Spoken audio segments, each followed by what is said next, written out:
Добрый день, дорогие львы! Добро пожаловать на мой канал. И в этом видео я расскажу ваш гороскоп на сентябрь 2024 года.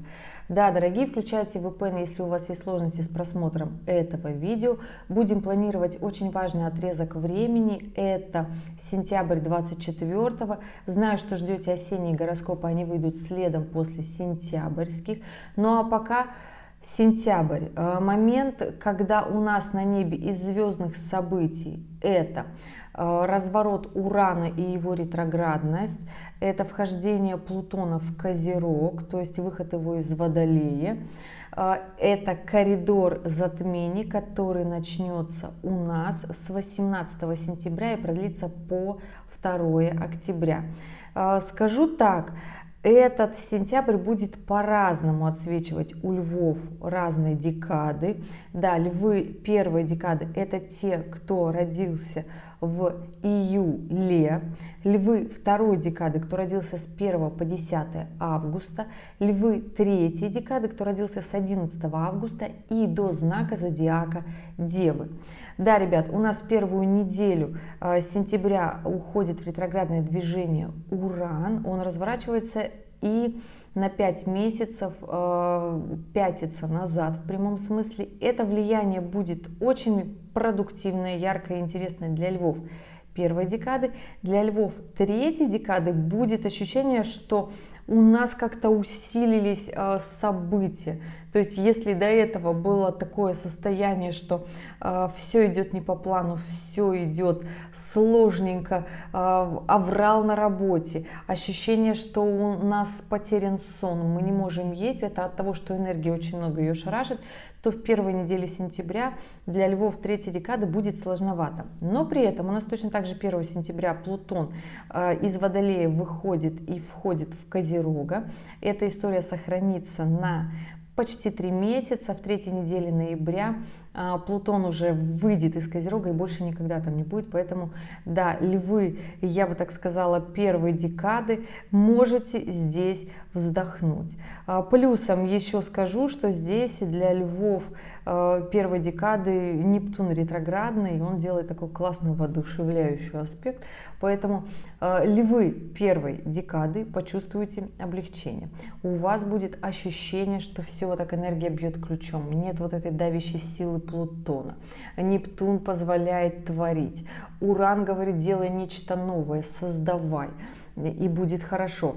Львы же второй декады, у вас ощущение будет на начало сентября. Юпитер делает прекрасный секстиль, и здесь будто бы везет, все получается, все складывается как-то удачно, как-то хорошо. Особенно если учитесь, путешествуете, взаимодействуете с людьми, приобретаете новые знания, тогда будет вообще очень классно, хорошо. Да? Здесь Юпитер, я бы так сказала, благосклонен. Львы третьей декады начнут сложновато. Этот сентябрь особенно здесь история, конечно же, связана с ретроградным Ураном. И история с ретроградным Ураном, она продлится вот прям вот на неделю, остановится вот все дела. Наоборот, будет казаться, что вот такой аврал, и сложно это все разгрести, сложно это все сделать, да, поэтому здесь, ребят, запаситесь вот этим терпением, оно будет очень важное. И да, у нас 2-3 сентября новолуние в Деве. 2 сентября это западное полушарие, 3 сентября уже будет у тех, кто находится в восточном полушарии, поэтому, ребят, просто от вашего местонахождения 2 даты. Новолуние у нас будет в Деве, новый лунный цикл, Солнце будет в оппозиции с Сатурном, и эта история, она такая про продуктивность, про честность, про адекватность.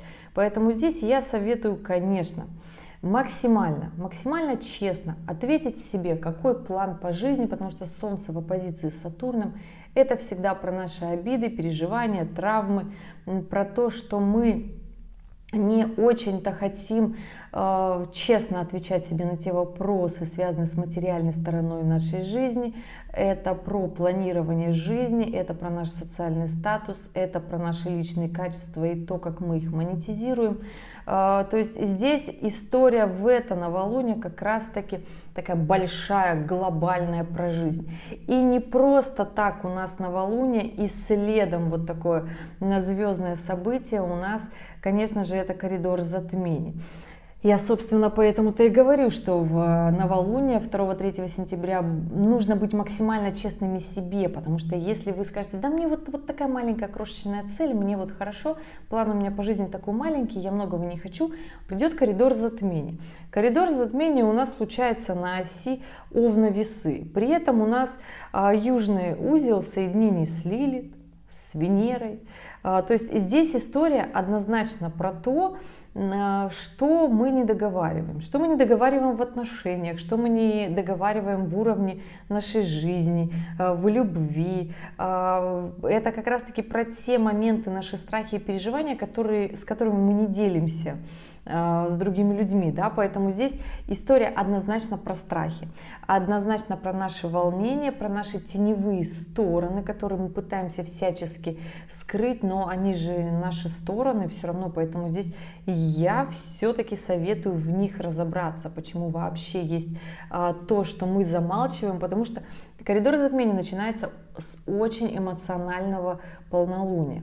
Полнолуние будет 18 сентября, полнолуние будет в Рыбах, и Луна на этот момент будет в соединении с Нептуном.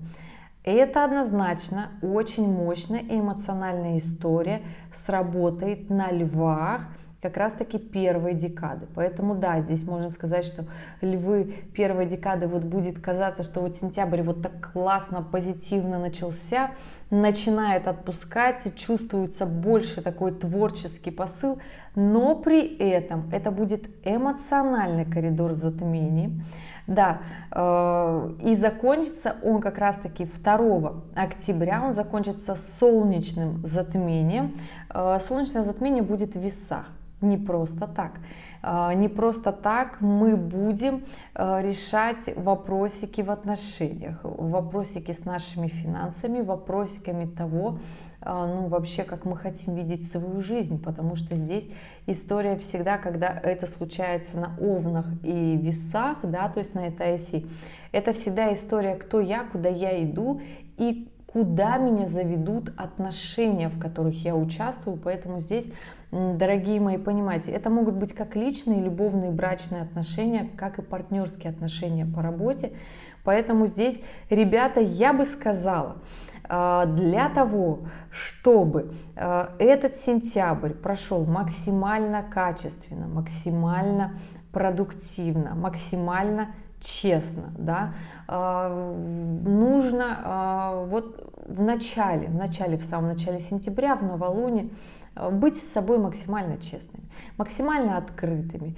постараться максимально продуктивно себе нарисовать не просто цель, план по жизни, прямо вот себе представить, что вы хотите, визуализировать прям то, что вы хотите, какой вы хотите видеть свою жизнь, и вот прям к этому идти, начать в этом развиваться, хоть что-то начать делать и быть максимально честными, потому что коридор затмения, он будет эмоциональный. И скажу, что у львов вообще, в принципе, шанс пройти достойно этот коридор затмений, не впасть в депрессии, в уныние, в переживания. Вообще все должно получиться на самом-то деле очень хорошо, ребят, но опять же, все случается хорошо, когда мы над этим работаем, тогда получается даже лучше, чем мы хотели. Я, собственно, и поэтому записываю гороскопы, вот, например, на 2025 гороскоп, в котором тоже у нас будет весной коридор затмений, и вот этот коридор затмений будет очень сильно отсвечивать тот коридор затмений и события, которые случатся с нами в марте-апреле 2025. И у львов это вообще не исключение, это очень сильный такой мощный момент времени, только в тот момент времени уже будет очень сильно выбивать из колеи Плутон, который уже все в Водолее, именно львов первой декады, и уже не будет такой легкости, азарта и драйва, для того, чтобы преодолевать какие-то сложные моменты, связанные в работе, в карьере, в реализации, да.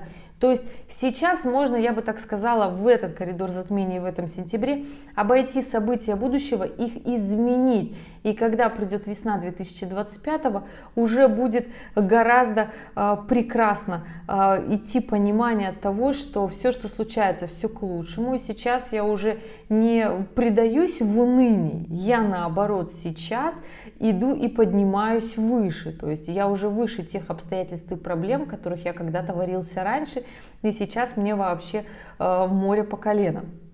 Поэтому да, дорогие, коридор затмений будет эмоциональным, но не безнадежным, очень даже, я скажу, хорошо должно получиться у львов первой декады, до второй, третьей, в принципе, тоже, да. Просто этот коридор затмений сильно прочувствуют как раз-таки львы первой декады, потому что пока у нас кармические узлы идут по оси Овна-Весов, они идут как раз-таки по первой декаде.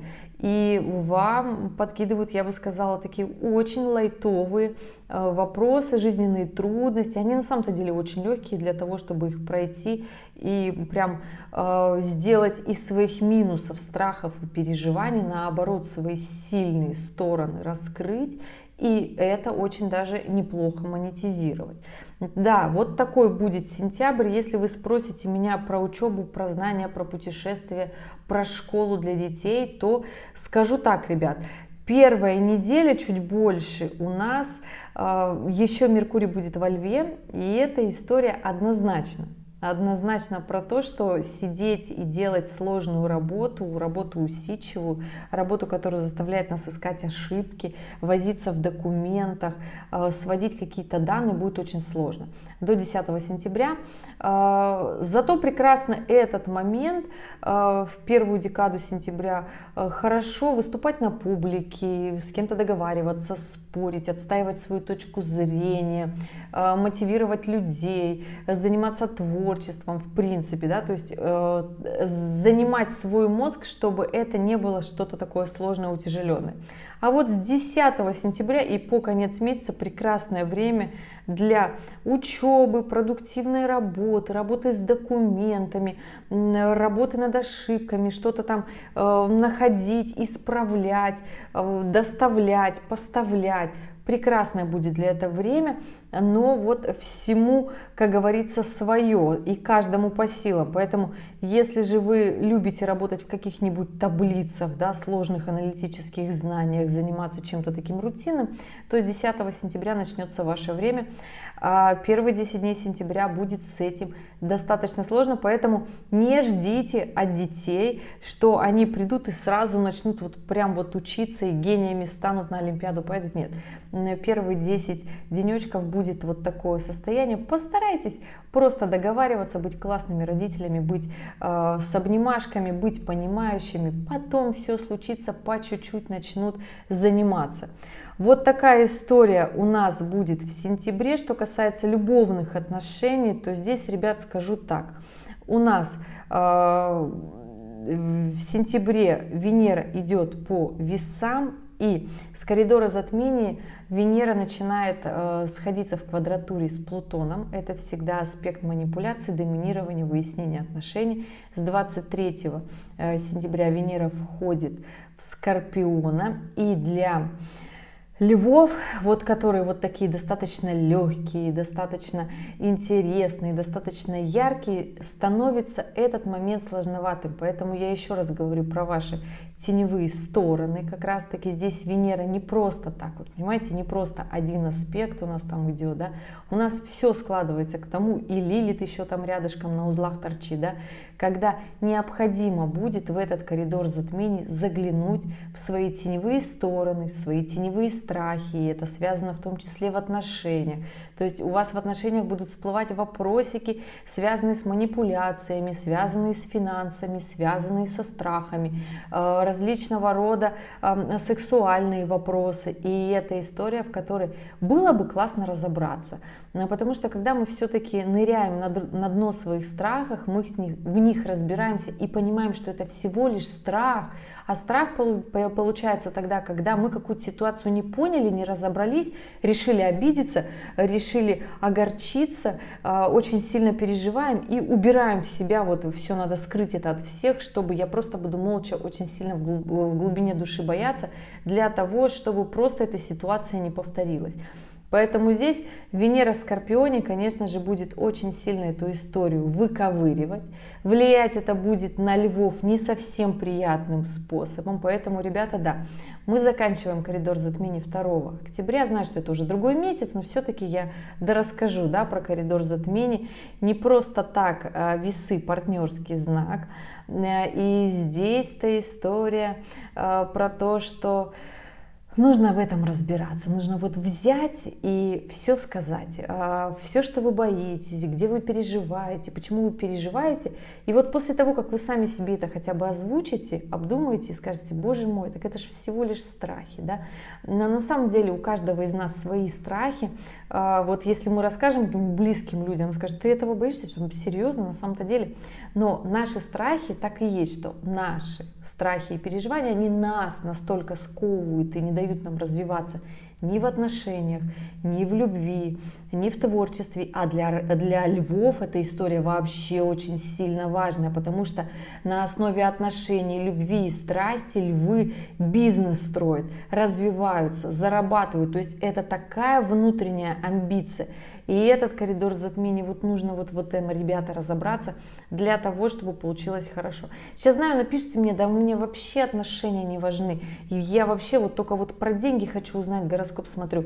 И зря, ребят, потому что истинный лев — это тот, который зарабатывает вот прям с полной отдачей, строит свою карьеру, статус, нарабатывает себе имя, но при этом здесь должно быть полная душа страсти, любви, азарта, искры, сексуальной энергии, и это все берется именно из отношений, вот таких ярких, классных отношений. Поэтому я скажу, что этот сентябрь для львов будет классный, если вы будете классными, да, если вы будете в этом разбираться, не побоитесь, честно будете отвечать себе же на свои вопросы, чего вы хотите, и понимаете, чего вам для этого нужно сделать. А сделать-то всего лишь нужно разобрать страхи. Вот и все, и пойти по чуть-чуть хотя бы, и тогда эта осень начнется очень классно. Забегаю вперед: как сентябрь встретишь, так осень и проведешь. Это для львов. Да, ребят, спасибо, что были здесь, спасибо, что досмотрели это видео до конца. Я желаю вам потрясающего месяца. По классике в конце актуальные ролики. Если вы не смотрели их, посмотрите, примите верное решение. Ну и, ребят, конечно, если у вас остались вопросы, жду вас на консультациях. В описании канала все ссылочки есть. Либо же оставляйте комментарии под этим видео, но при этом дата, время, место вашего рождения и именно ваш вопрос. Я общий гороскоп уже рассказала, а лично вашу натальную и транзитную карту я открываю, когда отвечаю на ваш вопрос. Не на вопрос соседа, а на ваш. Ну что, ребята, увидимся в следующем ролике. Пока-пока.